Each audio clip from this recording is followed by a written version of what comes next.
வணக்கம். இன்றைய முக்கிய செய்திகள். அடுக்குமாடி குடியிருப்பை உரியவர்களுக்கு வழங்கவில்லை எனில் போராட்டம் நடத்தப்படும் என சமூக சேவகர் சார்லஸ் மார்டின் அரசுக்கு எச்சரிக்கை விடுத்துள்ளார். புதுச்சேரி குமரகுருபள்ளத்தில் கட்டி முடிக்கப்பட்டு பயன்பாட்டிற்கு வராமல் உள்ள அடுக்குமாடி குடியிருப்பை சமூக சேவகர் சார்லஸ் மார்டின் நேற்று பார்வையிட்டு மக்களிடம் குறைகளை கேட்டறிந்தார். இதன் பின்னர் செய்தியாளர்களிடம் பேசிய அவர், அடுக்குமாடி குடியிருப்பு கட்டி 214 பேருக்கு கொடுப்பதாக அதிகாரிகள் வாக்குறுதி அளித்தனர். அடுக்குமாடி குடியிருப்பு கட்டி ஓராண்டு ஆகியும் பயனாளிகளுக்கு கொடுக்கவில்லை. இக்குடியிருப்புக்காக 50 கோடிக்கு மேல் செலவு செய்யப்பட்டுள்ளது. மக்களின் வரி பணம் வீணாகி வருகிறது. இங்கு குடியிருந்த மக்கள் வெளியில் வாடகை வீட்டிற்கு சென்று கஷ்டப்பட்டு வருகின்றனர். கட்டி முடிக்கப்பட்ட குடியிருப்பு மக்கள் பயன்பாட்டிற்கு வரவில்லை எனில் கட்டடம் சேதமாகி மீண்டும் அதற்கு செலவு செய்ய வேண்டியிருக்கும்.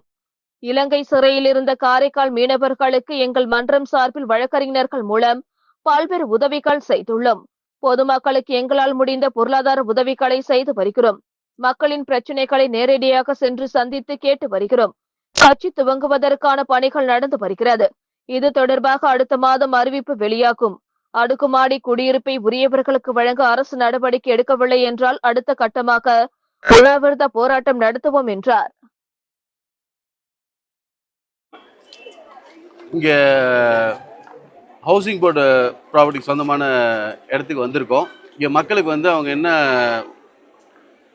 கான்ஃபிடன்ஸ் கொடுத்துருந்தாங்கன்னா, இந்த மாதிரி நம்ம வந்து வீடு கட்டி 216 பேர்த்துக்கு வந்து இந்த வீட்டை வந்து நம்ம கொடுப்போம்னு சொல்லி அவங்க வந்து கன்ஃபர்மேஷன் கொடுத்துருந்தாங்க. இன்றைக்கி என்ன பிரச்சனைன்னு பார்த்தீங்கன்னா, இன்றைக்கி வந்து வீடு கட்டி ஆல்மோஸ்ட் 9 மாதம் மேலே வந்து 1 வருஷம் ஆக போகுது. இந்த மாதிரி வீடு கட்டி யாருக்குமே அந்த உரிமையாளருக்கு வந்து இன்னும் போய் சேரல. இதனால என்ன பிரச்சனைனா, ஒன்று நம்ம கஷ்டப்பட்டு கட்டின வீடு, இவ்வளோ செலவு பண்ணி கட்டின வீடு இன்னைக்கு கட்டி வந்து அனாவசியமாக வேஸ்ட் பண்ணுறாங்க. இதே வந்து ஆல்மோஸ்ட் 50 கோடிக்கு மேலே செலவாயிருக்கிற ஒரு இடம். இப்படி 50 கோடிக்கு மேலே வந்து செலவு ஆயிருக்குன்னா, இது யாரோட மனம்?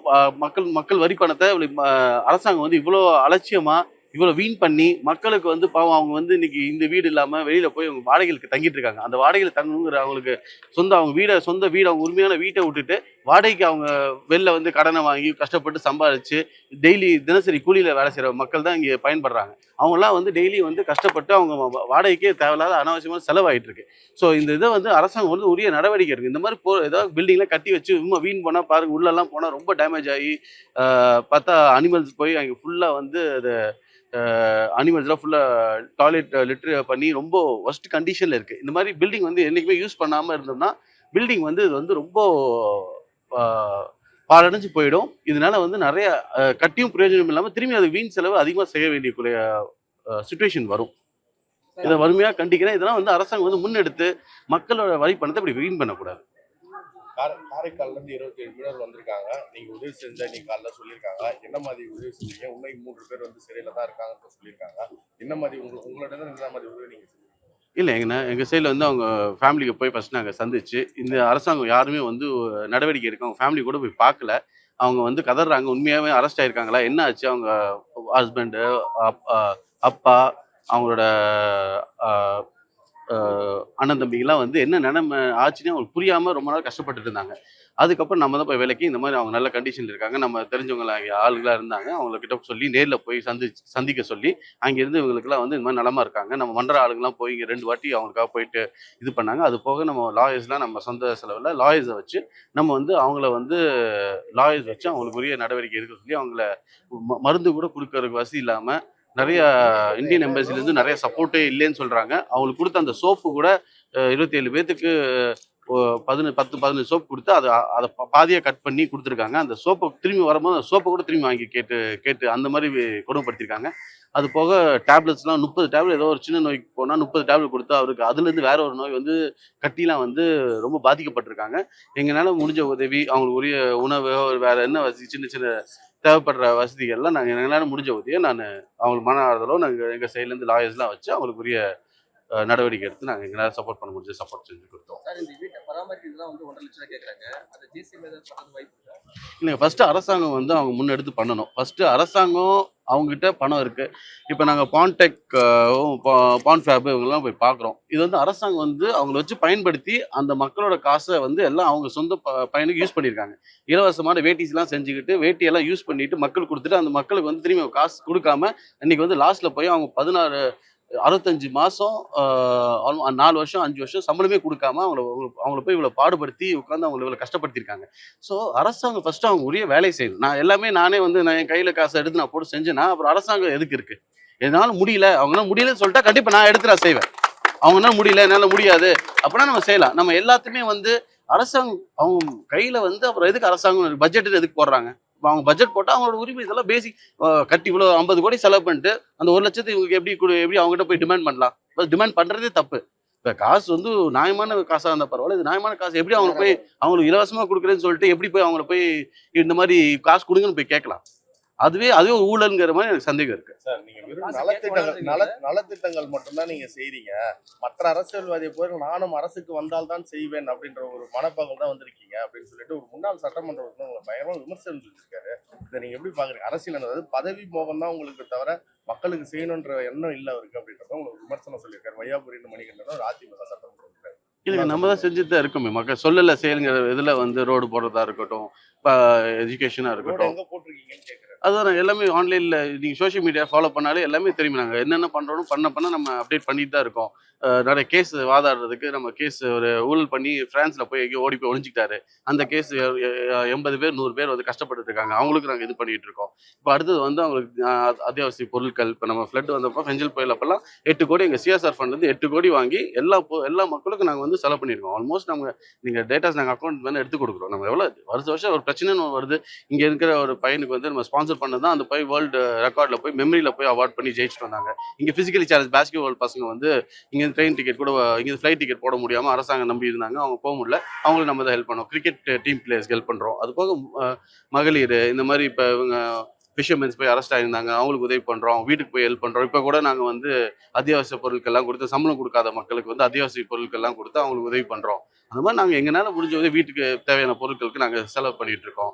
நாங்கள் ஒன்று செஞ்சுட்டே தான் இருக்குது. இதுக்கப்புறம் நாங்கள் வந்து சுய உதவி குழு மாதிரி வந்து வச்சு இந்த கஷ்டப்படுற லேடிஸ்க்கு வந்து அவங்களுக்கு நம்பி வந்து இந்த மாதிரி அவங்களுக்கு ஃபினான்ஷியலாக ஹெல்ப் பண்ணுறதுக்கு நாங்கள் ஒர்க் பண்ணிட்டு இருக்கோம். நிறைய வேலை செஞ்சு தான் இருக்குது. செய்யலேன்னு சொல்கிறது வந்து அது நீங்க சோஷியல் மீடியா பார்த்தாலே தெரியும் என்ன செய்யணும் என்ன செய்யணும். கோவில் சொந்த மண் கோவையில் நிக்க கவுன்சிலர் கூட நிக்க முடியல. ஆனா புதுச்சேரியில் சில அரசியல் கோமாளியின் பேச்சை கேட்டவர் இங்க வந்து சில தவறான முன்னெடுப்புகள் செய்யறாரு அரசியல் அப்படின்னு சொல்லிட்டு ஒரு.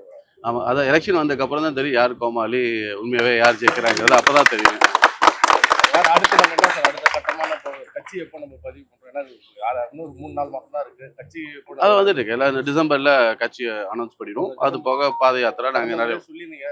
அது இப்பதான் நவம்பர் இருக்கு. இப்போ அடுத்த மாசத்துல மோஸ்ட் கண்டிப்பா கட்சி நாங்க அனௌன்ஸ் பண்ணுவோம். அது கையில வர வரைக்கும் நாங்க வெயிட் பண்ணிட்டு இருக்கோம். அது கரெக்டா வந்தோடனே நாங்க கன்ஃபார்ம் பண்ணி அனௌன்ஸ் பண்ணிடுவோம். இந்த வீட்டோட பராமரிப்பு செலவு வந்து அரசாங்கம் எடுத்துக்கணும்னு சொல்றீங்க. இல்ல ஃபர்ஸ்ட் யார் செலவு பண்ணணும்?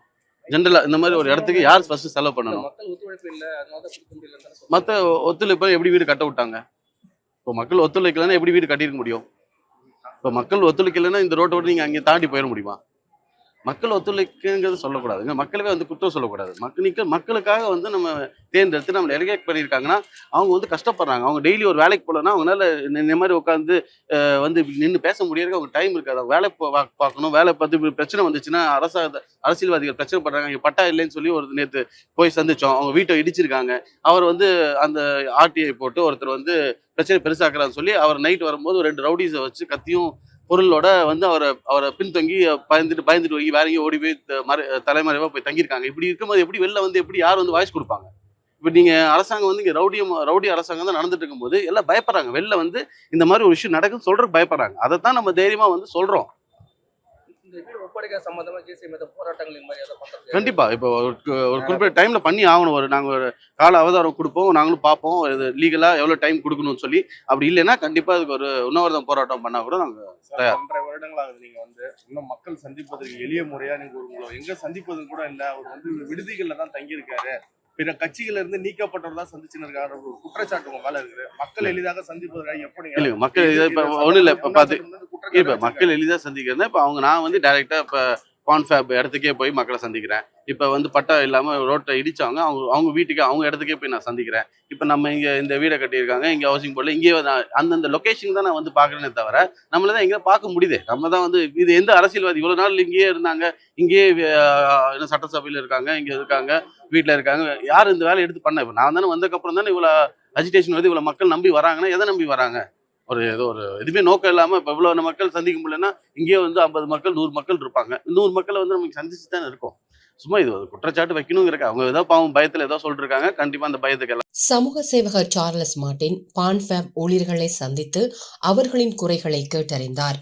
மேலும் கைத்தறி நெசவாலையையும் அவர் பார்வையிட்டார். அங்கு புதர் மண்டி கிடப்பதையும் அவர் நேரடியாக ஆய்வு செய்தார். நெசவாளர்களிடம் குறைகளை கேட்டறிந்த சமூக சேவகர் சார்லஸ் மார்ட்டின் நெசவு தொழிலை எப்படி மேம்படுத்துவது என்றும் அவர் எந்தவித உதவிகளை அவர்களுக்கு செய்ய வேண்டும் என்றும் கேட்டறிந்தார். பின்பு நெசவு தொழிலை மேம்படுத்த தன்னால் முடிந்த உதவிகளை செய்வேன் என்றும் வாக்குறுதி அளித்திருக்கிறார். தொடர்ந்து அவர்களிடமிருந்து நெசவு செய்த பொருட்களை வாங்கிக் கொண்ட அவர் நலத்திட்ட உதவிகளையும் வழங்கினார். புதுவை திருபுவனை தொகுதி களித்தீர்த்தால்குப்பம் கிழக்கு மணவெளி பகுதியில் ஜெயக்கண்ணன் என்பவரின் வீட்டுக்குள் நேற்று இரவு சுமார் 5 அடி நீளமுள்ள நல்ல பாம்பு ஒன்று புகுந்தது. அதை கவனித்த வீட்டார் உடனே அத்தொகுதி எம்எல்ஏ அங்காளன் அவர்களின் ஆணைக்கிணங்க ஜேசிஎம் மக்கள் மன்ற தலைவரை தொடர்பு கொண்டு தகவல் தெரிவித்தனர். தகவல் கிடைத்தவுடன் பேரிடர் மீட்பு குழுவோடு ஜேசிஎம் மக்கள் மன்ற தலைவர் மற்றும் நிர்வாகிகள் விரைந்து சென்று பாம்பு பிடிக்கும் உபகரணத்தின் உதவியுடன் பாம்பை பாதுகாப்பாக பிடித்து அருகில் உள்ள அடர்ந்த காட்டு பகுதியில் விடுவித்தனர். இச்சம்பவத்தை நேரில் கண்ட பொதுமக்கள் துரித நடவடிக்கை எடுத்த எம்எல்ஏ அவர்களுக்கும் ஜேசிஎம் மக்கள் மன்ற தலைவர் மற்றும் நிர்வாகிகளுக்கும் மனமார்ந்த நன்றி தெரிவித்தனர்.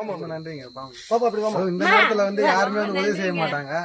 ஆனா கூட்டம் உடனே அண்ணன் வந்தாப்புல வந்து இது மாதிரி மாட்டுக்கோட்டையில இந்த பாம்பு, அது நல்ல பாம்பு, எந்த ஒரு ஆபத்து யாருக்கு இல்லாம வந்து புடிச்சிட்டாப்புல. புதுவை மங்களம் தொகுதிக்குட்பட்ட அரியூர், சிவராந்தகம், சங்கரன்பேட்டை மற்றும் மணக்குப்பம் ஆகிய கிராமங்களுக்கு அரசு பேருந்து வசதி இல்லாமல் உள்ளது. பேருந்துகளை இயக்க நடவடிக்கை எடுக்க வேண்டும் என அப்பகுதி மக்கள் ஜேசிஎம் மக்கள் மன்றத்திற்கு கோரிக்கை வைத்திருந்தனர். இந்நிலையில் ஜேசிஎம் மக்கள் மன்றம் சார்பில் மன்ற தலைவர் கண்ணபிரான் போக்குவரத்து ஆணையர் சிவக்குமாரை நேரில் சந்தித்து அந்த கிராமங்களுக்கு அரசு பேருந்து சேவையை உடனடியாக தொடங்க நடவடிக்கை எடுக்க கோரி மனு அளித்தார். உலக மீனவர் தினத்தை முன்னிட்டு சிந்தனை சிற்பி சிங்காரவேலர் உருவ சிலைக்கு அரசு சார்பில் முதலமைச்சர் ரங்கசாமி மாலை அணிவித்து மரியாதை செலுத்தினார். உலக மீனவர் தினத்தை முன்னிட்டு புதுச்சேரி கடலூர் சாலையில் அமைந்துள்ள சிந்தனை சிற்பி சிங்காரவேலர் திருவுருவ சிலைக்கு புதுச்சேரி அரசு சார்பில் மாலை அணிவிக்கும் நிகழ்வு நடைபெற்றது. இதில் கலந்து கொண்ட முதலமைச்சர் ரங்கசாமி, சபாநாயகர் செல்வம் மற்றும் அமைச்சர் நமச்சிவாயம் உள்ளிட்ட சட்டமன்ற உறுப்பினர்கள் சிங்காரவேலர் சிலைக்கு மாலை அணிவித்து மரியாதை செலுத்தினார்கள். இதனைத் தொடர்ந்து புதுச்சேரி மாநில காங்கிரஸ் கட்சி சார்பில் கட்சியின் தலைவர் வைத்திலிங்கம் எம்பி தலைமையில் முன்னாள் முதலமைச்சர் நாராயணசாமி, சட்டமன்ற கட்சி தலைவர் வைத்தியநாதன் எம்எல்ஏ உள்ளிட்ட முன்னாள் அமைச்சர்கள், முன்னாள் சட்டமன்ற உறுப்பினர்கள், காங்கிரஸ் கமிட்டியின் மாநில நிர்வாகிகள், இளைஞரணி நிர்வாகிகள் மற்றும் மகளிர் அணியினர் மற்றும் மீனவர் பிரிவு என அனைவரும் திரளாக கலந்து கொண்டு சிங்காரவேலர் சிலைக்கு மாலை அணிவித்து மரியாதை செலுத்தினார்கள். இதனைத் தொடர்ந்து புதுச்சேரி மாநில பாஜக சார்பில் மாநில தலைவர் ராமலிங்கம் தலைமையில் சிங்காரவேலர் சிலைக்கு மாலை அணிவித்து மரியாதை செலுத்தப்பட்டது. இதில் பிஜேபியை சேர்ந்த அமைச்சர்கள், சட்டமன்ற உறுப்பினர்கள் மற்றும் மாநில மாவட்ட தொகுதி நிர்வாகிகள் என அனைவரும் கலந்து கொண்டு மாலை அணிவித்து மரியாதை செலுத்தினார்கள். இதேபோன்று புதுச்சேரி மாநிலம் வீராம்பட்டினம் விசைப்படகு உரிமையாளர்கள் சங்கம் மற்றும் தேசிய மக்கள் மன்றத்தினர் உள்ளிட்ட பல்வேறு மீனவர் அமைப்பினர் கலந்து கொண்டு சிங்காரவேலர் சிலைக்கு மாலை அணிவித்து மரியாதை செலுத்தினார்கள். 6வது ஊதியக்குழு அடிப்படையில் சம்பளம் பெற்று வரும் அரசு ஊழியர்களுக்கு அகவிலைப்படி உயர்த்தப்பட்டுள்ளது. இது குறித்து நிதித்துறை சார்பு செயலர் சிவக்குமார் பிறப்பித்துள்ள உத்தரவில், அண்மையில் மத்திய நிதி அமைச்சகம், மத்திய அரசு நிறுவனங்கள் மற்றும் மத்திய அரசு தன்னாட்சி நிறுவனங்களில் 6வது ஊதியக்குழு அடிப்படையில் சம்பளம் பெற்று வரும் அரசு ஊழியர்களுக்கு அகவிலைப்படியை உயர்த்தியுள்ளது. அதன் அடிப்படையில் புதுச்சேரியில் அரசு கூட்டுறவு நிறுவனங்கள், தன்னாட்சி நிறுவனங்களில் பணியாற்றும் 6வது ஊதியக்குழு சம்பளத்தை பெறும் அரசு ஊழியர்களுக்கு அகவிலைப்படியை உயர்த்தியுள்ளது. இந்த அகவிலைப்படி 1/7/2025 முதல் 252% இருந்து 257% உயர்த்தப்படுகிறது. இந்த 5% அகவிலைப்படி உயர்வு ஓய்வூதியம், குடும்ப ஓய்வூதியம் பெறுவோர்களுக்கும் பொருந்தும். இந்த அகவிலைப்படி உயர்வினால் அரசுக்கு ஆண்டிற்கு 6 கோடி கூடுதல் செலவாகும் என குறிப்பிடப்பட்டுள்ளது. புதுச்சேரியில் மது அருந்துவதற்கு பணம் இல்லாததால் ஆட்டோவை திருடி சவாரி ஓட்டி அந்த பணத்தில் மது அருந்திய நபரை போலீசார் கைது செய்தனர். புதுச்சேரி லாஸ்பேட்டை கிருஷ்ணா நகரை சேர்ந்தவர் கிருஷ்ணன். பகலில் ஆட்டோ ஓட்டி வரும் இவர் இரவில் பைக் சர்வீஸ் சென்டரில் செக்யூரிட்டி வேலை செய்து வருகிறார். இவர் கடந்த 15ஆம் தேதி இரவு ஆட்டோவை சர்வீஸ் சென்டருக்கு வெளியே நிறுத்திவிட்டு வேலைக்கு சென்றார். மறுநாள் காலை பார்த்தபோது ஆட்டோவை காணவில்லை. புகாரின் பேரில் லாஸ்பேட்டை போலீசார் வழக்கு பதிந்து விசாரணை நடத்தி வந்தனர். இந்த நிலையில் போலீசார் நேற்று வாகன சோதனையில் ஈடுபட்டிருந்த போது திருடு போன ஆட்டோ அவ்வழியே வந்ததை கண்டு மடக்கி நிறுத்தி விசாரித்தனர். அதில் ஆட்டோ ஓட்டி வந்தவர் கவிக்குயில் நகரை சேர்ந்த செந்தில்நாதன் என்பதும், ஆட்டோ டிரைவரான இவர் கடந்த 15ஆம் தேதி இரவு கருவடிக்குப்பம் சாராய கடையில் குடித்துவிட்டு திரும்பிய போது அங்கு கிருஷ்ணன் நிறுத்தியிருந்த ஆட்டோ சாவியுடன் இருந்ததால் அதனை திருடி வந்ததுடன் மது அருந்துவதற்காக கடந்த 4 நாட்களாக ஆட்டோ ஓட்டி வந்ததை ஒப்புக்கொண்டார். அதன் பேரில் செந்தில்நாதனை கைது செய்த போலீசார் அவரை நீதிமன்றத்தில் ஆஜர்படுத்தி சிறையில் அடைத்தனர். ஆட்டோவை பறிமுதல் செய்தனர். கல்வி மற்றும் வேலை வாய்ப்பில் மீனவர்களுக்கு 10% இடஒதுக்கீடு வழங்க வேண்டும் என புதுச்சேரி மக்கள் முன்னேற்ற கழக தலைவர் ராமதாஸ் வலியுறுத்தியுள்ளார். இது தொடர்பாக அவர் வெளியிட்டுள்ள அறிக்கையில், மீனவர்களின் பணியை போற்றும் வகையில் இன்று 21ஆம் தேதி உலக மீனவர் தினம் கொண்டாடப்படுகிறது. புதுச்சேரியில் கடலும் உள்நாட்டு நீர்நிலைகளும் மிகுந்துள்ள பகுதியில் வாழும் மீனவர்கள் 3வது பெரிய சமுதாயமாக விளங்குகின்றனர். மாநில பொருளாதாரத்திற்கும் ஏற்றுமதிக்கும் உணவு உற்பத்திக்கும் வேலை வாய்ப்பிற்கும் துணை தொழில்களின் வளர்ச்சிக்கும் பெரும் பங்காற்றி வருகின்றனர். ஆனால் துரதிருஷ்டவசமாக அனைத்து நிலைகளிலும் பின்தங்கி உள்ளனர். அரசியல் மற்றும் கொள்கை ரீதியாக புதுச்சேரி அரசு அவர்களுக்கு கல்வி மற்றும் வேலைவாய்ப்பில் 10% இடஒதுக்கீடு வழங்க வேண்டும். அவர்கள் படிப்பிற்கான நிதி உதவி, தொழில் சார்ந்த திட்டங்களை உருவாக்க வேண்டும். அத்திட்டங்களுக்காக அதிக நிதி ஒதுக்கீடு செய்ய வேண்டும். மீனவர் நலவாரியம் உருவாக்கி மீனவர் கூட்டுறவு சம்மேளனத்தை சீரமைத்து டீசல் பங்குகள் அமைத்து தர வேண்டும். கடல் அரிப்பு ஏற்பட்ட இடங்களில் தூண்டில் வளைவு முறையில் கற்கள் கொட்ட வேண்டும் என குறிப்பிடப்பட்டுள்ளது. வில்லியனூர் ஆத்துவாய்க்கால் பேட்டில் ₹25 லட்சம் செலவில் குடிநீர் குழாய் புதைக்கும் பணியினை எதிர்க்கட்சித் தலைவர் சிவா தொடங்கி வைத்தார். வில்லியனூர் சட்டமன்ற தொகுதிக்குட்பட்ட வில்லியனூர் ஆத்துவாய்க்கால் பேட் மற்றும் அதனை சுற்றியுள்ள பகுதி மக்களின் குடிநீர் பயன்பாட்டிற்காக புதிய குடிநீர் விநியோக குழாய் மற்றும் அதனை சார்ந்த இதர பணிகள் ₹25 மதிப்பீட்டில் பொதுப்பணித்துறை பொது சுகாதார கோட்டத்தின் குடிநீர் பிரிவு மூலம் மேற்கொள்ளப்பட உள்ள பணிக்கான பூமி பூஜை நிகழ்ச்சி இன்று காலை ஆத்துவாய்க்கால் பேட்டில் நடைபெற்றது. இதில் தொகுதி சட்டமன்ற உறுப்பினரும் எதிர்க்கட்சித் தலைவருமான சிவா கலந்து கொண்டு புதிய குடிநீர் குழாய் அமைக்கும் பணியை பூஜை செய்து தொடங்கி வைத்தார். இந்த நிகழ்ச்சியில் பொதுப்பணித்துறை பொது சுகாதார கோட்ட செயற்பொறியாளர் வாசு, உதவி பொறியாளர் பீனாராணி, இளநிலை பொறியாளர் திருவேங்கட மற்றும் தொகுதி திமுக நிர்வாகிகள் உட்பட அப்பகுதி மக்கள் திரளாக கலந்து கொண்டனர். புதுச்சேரியில் ஆன்லைன் சூதாட்டத்தில் ₹30 லட்சத்தை இழந்த நபரின் புகார் குறித்து சைபர் கிரைம் போலீசார் விசாரணை நடத்தி வருகின்றனர். புதுச்சேரி பிள்ளைச்சாவடி பகுதியை சேர்ந்தவர் மஞ்சுனி, தனியார் நிறுவன ஊழியர். இவர் ஆன்லைன் சூதாட்டம் குறித்து இணையதளத்தில் தேடி வந்தார். அப்பொழுது அவரது மொபைல் போன் எண்ணுக்கு குறுஞ்செய்தியுடன் ஒரு லிங்க் மற்றும் பாஸ்வேர்டு வந்தது. இதைத் தொடர்ந்து அவர் குறைந்த பணத்தை வைத்து ஆன்லைன் சூதாட்டத்தில் ஈடுபட்டார். அதில் கணிசமான லாபம் கிடைக்கவே ₹30 லட்சம் செலுத்தி ஆன்லைனில் சூதாட்டத்தில் ஈடுபட்டார். பின் லாபத் தொகையை அவரது வங்கிக் கணக்கிற்கு மாற்ற முயன்றார். ஆனால் முடியவில்லை. இதனால் அதிர்ச்சி அடைந்தவர் சைபர் கிரைம் போலீசில் அளித்த புகாரின் பேரில் விசாரித்து வருகின்றனர். தமிழகத்தை போல் புதுச்சேரியிலும் கந்துவட்டி தடை சட்டத்தை கொண்டுவர வேண்டும் மற்றும் போதைப் பொருள் புழக்கத்தை தடுத்து ரவுடிகளின் அட்டகாசத்தை தடுத்து நிறுத்தி சட்டம் ஒழுங்கை கட்டுக்குள் வைக்க வேண்டும் உள்ளிட்ட கோரிக்கைகளை வலியுறுத்தி முத்தியால்பேட்டை திமுக சார்பில் துணைநிலை ஆளுநரிடம் மனு அளிக்கப்பட்டது. புதுச்சேரி முத்தியால்பேட்டை தொகுதி திராவிட முன்னேற்ற கழக சார்பில் முன்னாள் திமுக சட்டமன்ற உறுப்பினர் நந்தா சரவணன் தலைமையில் துணைநிலை ஆளுநர் கைலாஷ்நாதனிடம் பல்வேறு கோரிக்கைகள் அடங்கிய மனு ஒன்று அளிக்கப்பட்டது. அந்த மனுவில் முத்தியால்பேட்டை தொகுதியில் சமீப காலமாக ரவுடிகள் கடைகளில் மாமூல் கேட்டு மிரட்டுவதை கண்காணித்து நடவடிக்கை எடுக்க வேண்டும், பள்ளி மற்றும் கல்லூரி மாணவர்களுக்கு கஞ்சா உள்ளிட்ட போதைப் பொருள் விற்பனை செய்வதை தடுக்க வேண்டும், சட்டம் ஒழுங்கை கட்டுக்குள் வைக்க வேண்டும் மற்றும் தமிழகத்தை போல் புதுச்சேரியிலும் கந்துவட்டி தடை சட்டத்தை கொண்டு வந்து கந்துவட்டியால் வியாபாரிகள் பாதிக்கப்படுவதை தடுத்திட வேண்டும் உள்ளிட்ட கோரிக்கைகளை நிறைவேற்ற வலியுறுத்தப்பட்டது. மனுவை பெற்றுக்கொண்ட துணைநிலை ஆளுநர் பரிசீலனை செய்து நடவடிக்கை எடுப்பதாக உறுதியளித்தார். உழவர்கரை நகராட்சிக்குட்பட்ட வார்டுகளில் தெருநாய்களுக்கு உணவளிக்க தேர்வு செய்யப்பட்ட இடங்களில் பொதுமக்களுக்கு ஏதேனும் ஆட்சேபனை இருந்தால் தெரிவிக்கலாம் என ஆணையர் சுரேஷ்ராஜ் தெரிவித்துள்ளார். இது தொடர்பாக அவர் வெளியிட்டுள்ள செய்திக்குறிப்பில், தெருநாய்களுக்கு பொது இடங்களில் உணவு அளிப்பதால் அப்பகுதியில் வசிப்பவர்களுக்கும் வாகனங்களில் செல்வோருக்கும் இடையூறுகள், விரும்பத்தகாத நிகழ்வுகள் ஏற்படுகிறது. இதனை தவிர்த்து பொது இடங்களில் தெருநாய்களுக்கு உணவளிக்கும் பழக்கத்தை ஒழுங்குபடுத்த நகராட்சிக்குட்பட்ட ஒவ்வொரு வார்டு பகுதிகளிலும் பொதுமக்களுக்கு பாதிப்பில்லாமல் தெருநாய்களுக்கு உணவளிக்க பிரத்யேகமான இடங்களை அடையாளம் கண்டு அந்த இடங்களில் மட்டுமே உணவளிக்குமாறு அறிவிப்பு பலகைகள் வைக்க சுப்ரீம் கோர்ட் உத்தரவிட்டுள்ளது. இதையடுத்து உழவர்கரை நகராட்சி ஒவ்வொரு வார்டிலும் தெருநாய்களுக்கு உணவளிக்க பிரத்யேகமான இடங்கள் தேர்வு செய்துள்ளது. அதன் விவரங்கள் நகராட்சியின் இணையதளத்தில் வெளியிடப்பட்டுள்ளது. தேர்வு செய்யப்பட்ட இடங்களை அடையாளம் காண்பதற்கு அறிவிப்பு பலகைகள் வரும் வாரத்தில் வைக்கப்படும்.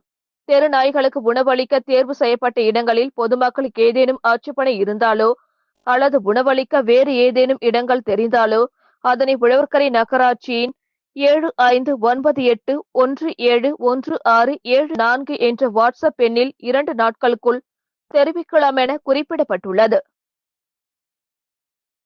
புதுச்சேரி வர்த்தக சபை வளாகத்தில் தமிழ்நாடு அரசின் பூம்புகார் கைவினை விற்பனை மையம் மற்றும் கண்காட்சியை சீனியர் எஸ்பி கலைவாணன் தொடங்கி வைத்து பார்வையிட்டார். தமிழ்நாடு கைத்திறன் தொழில்கள் மற்றும் வளர்ச்சி கழகமான பூம்புகார் விற்பனை நிலையத்தின் சார்பில் புதுச்சேரி வர்த்தக சபை வளாகத்தில் 10 நாட்கள் நடைபெறும் பூம்புகார் விற்பனை மையம் மற்றும் கண்காட்சியின் துவக்க விழா இன்று நடைபெற்றது. விழாவில் சிறப்பு விருந்தினராக சீனியர் எஸ்பி கலைவாணன் கலந்து கொண்டு கண்காட்சியை திறந்து வைத்து முதல் விற்பனையை தொடங்கி வைத்தார்.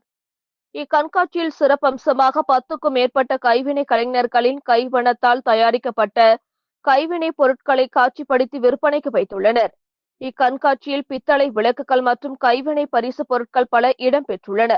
மேலும் 10% சிறப்பு சலுகை வழங்கப்படுவதாகவும் பொதுமக்கள் கண்காட்சியில் கலந்து கொண்டு பயன்பெற வேண்டுமென நிர்வாகம் தெரிவித்துள்ளது. பொதுமக்களுக்கு அச்சுறுத்தல் ஏற்படுத்தும் வகையில் ரவுடிகளின் பெயரில் இன்ஸ்டாகிராமில் செயல்படும் நபர்கள் மீது கடுமையாக நடவடிக்கை எடுக்கப்பட உள்ளதாக சீனியர் எஸ்பி கலைவாணன் எச்சரிக்கை விடுத்துள்ளார். புதுச்சேரி வர்த்தக சபை வளாகத்தில் பூம்புகார் கைவினை கண்காட்சியை சீனியர் எஸ்பி கலைவாணன் தொடங்கி வைத்தார். பின்னர் செய்தியாளர்களிடம் பேசிய அவர், புதுச்சேரியில் குற்ற சம்பவங்களை தடுக்கும் வகையில் ரோந்து பணிகள் தீவிரப்படுத்தப்பட்டுள்ளன என்றும் குற்ற பின்னணி கொண்டவர்களை கண்காணித்து வருவதாக தெரிவித்தார். மேலும் பொதுமக்களுக்கு அச்சுறுத்தல் ஏற்படுத்தும் வகையில் பிரபல ரவுடிகளின் பெயர்களை கொண்டு செயல்படும் இன்ஸ்டாகிராம் பக்கங்களை கண்காணித்து வருகிறோம் என்றும் அதனை பயன்படுத்துபவர்கள் மீது மிக விரைவில் கடுமையான நடவடிக்கை எடுக்கப்பட உள்ளதாக தெரிவித்தார்.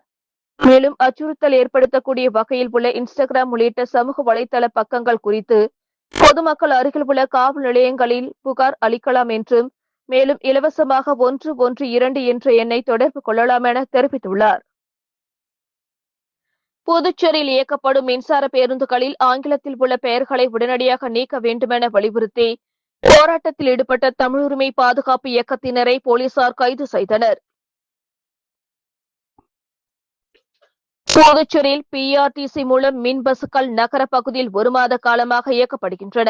இப்பேருந்தின் பெயர்கள் ஆங்கிலத்தில் மட்டுமே இருப்பதாகவும் தமிழில் இல்லாததை கண்டித்தும் தமிழ் உரிமை இயக்கத்தினர் மூலம் போராட்டம் அறிவிக்கப்பட்டது. மறைமலை அடிகள் சாலையில் தாவரவியல் பூங்காவின் எதிரே மின் பேருந்து பணிமனை முன்பு முற்றுகை போராட்டம் இன்று நடத்துவதாக அறிவித்திருந்தனர். போலீசார் அந்த பணிமனை முன்பு பேரிகார்டு தடுப்புகளை அமைத்தனர். பொதிஞ்சாலை இன்ஸ்பெக்டர் செந்தில்குமார், பெரியகடை இன்ஸ்பெக்டர் ஜெய்சங்கர் மற்றும் போலீசார் அங்கு குவிக்கப்பட்டனர். தமிழ் உரிமை இயக்கத்தினர் அறிவித்தபடி திரண்டனர். தமிழ் உரிமை இயக்கத்தினர் பாவாணன், மங்கேஷ் செல்வம் மற்றும் பலர் அந்த வழியாக வந்த மின் பேருந்தை மறித்து மறியலில் ஈடுபட்டனர். அதனைத் தொடர்ந்து போலீசார் அவர்களை அப்புறப்படுத்தும் முயற்சியில் முயன்றனர். தொடர்ந்து பணிமனையை முற்றுகையிட்டு கோஷம் எழுப்பினர். போராட்டம் நடத்தியவர்களுடன் போலீசார் பேச்சுவார்த்தை நடத்தினர். அதில் உடன்பாடு ஏற்படாததால் அவர்களை கைது செய்தனர். புதுச்சேரி முன்னாள் எம்எல்ஏ அசனா தலைமையில் பல்வேறு கட்சியிலிருந்து இளைஞர்கள் தமிழக வெற்றிக் கழகத்தில் இணைந்தனர். புதுச்சேரி முன்னாள் சட்டமன்ற உறுப்பினர் அசனா தமிழக வெற்றிக் கழக தலைவர் விஜயை சந்தித்து கட்சியில் இணைந்ததாக தகவல் வெளிவந்த நிலையில் இன்று அசனா அவரது பிறந்த நாளை முன்னிட்டு மாவட்ட ஆட்சியர் அலுவலகம் எதிரே உள்ள அம்பேத்கர், பெரியார் மற்றும் சிங்காரவேலர் சிலைகளுக்கு தமிழக வெற்றிக் கழக தொண்டர்களுடன் மாலை அணிவித்து கட்சி பணியை தொடங்கினார். பின்னர் பொய்யாதமூர்த்தி விநாயகர் கோவிலில் தமிழகத்தில் வரும் தேர்தலில் முதலமைச்சராக விஜய் வர வேண்டும் என்று அவரது பெயருக்கு அர்ச்சனை செய்து வழிபாட்டில் ஈடுபட்டார். மேலும் பல்வேறு கட்சியிலிருந்த 100க்கும் மேற்பட்ட இளைஞர்கள் தமிழக வெற்றிக் கழகத்தில் முன்னாள் சட்டமன்ற உறுப்பினர் அசனா தலைமையில் இணைந்தார்கள். மடுகரை முத்துமாரியம்மன் ஆலய பகுதியில் உள்ள புதர்களை ஊர் பொதுமக்கள் சுத்தம் செய்தனர். நெட்டப்பாக்கம் தொகுதி மடுகரை ராம்ஜி நகரில் உள்ள ஸ்ரீ முத்துமாரியம்மன் ஆலய பகுதியில் கழிவுநீர் செல்லாமலும் புதர் மண்டி கிடப்பதாலும் கொசு அதிகமாக காணப்பட்டது. இதனால் அப்பகுதியில் டெங்கு, மலேரியா போன்ற நோய்கள் பரவும் நிலை இருந்தது. இந்நிலையில் மடுகரை ராம்ஜி நகர் பகுதியை சேர்ந்த பொதுமக்கள் ஜேசிபி இயந்திரம் மூலம் சுத்தம் செய்யும் பணியில் ஈடுபட்டனர். மேற்கொண்டு கழிவுநீர் வாய்க்காலில் உள்ள அடைப்புகளையும் சுத்தம் செய்தனர். இதன் மூலம் மாரியம்மன் ஆலய பகுதி தூய்மை நிறைந்து காணப்பட்டது. புதுச்சேரி அரசு விளையாட்டு பள்ளியில் படிக்கும் மாணவர்கள் கடந்த 4 ஆண்டுகளாக பள்ளிக்கு நடந்து செல்வதால் அவர்களுக்கு இலவச பேருந்து வசதி வழங்க வேண்டுமென கோரிக்கை குரல் எழுந்துள்ளது. உடனடியாக பேருந்து சேவை வழங்காவிட்டால் விளையாட்டு பள்ளி அலுவலகத்திற்கு மலர் வளையம் வைத்து போராட்டம் நடத்துவோம் என புதுச்சேரி விளையாட்டு நலசங்கம் எச்சரிக்கை விடுத்துள்ளது. புதுச்சேரி உப்பளம் இந்திரா காந்தி விளையாட்டு மைதானத்தில் கடந்த 1996ஆம் ஆண்டு ராஜீவ்காந்தி விளையாட்டு பள்ளி துவக்கப்பட்டது.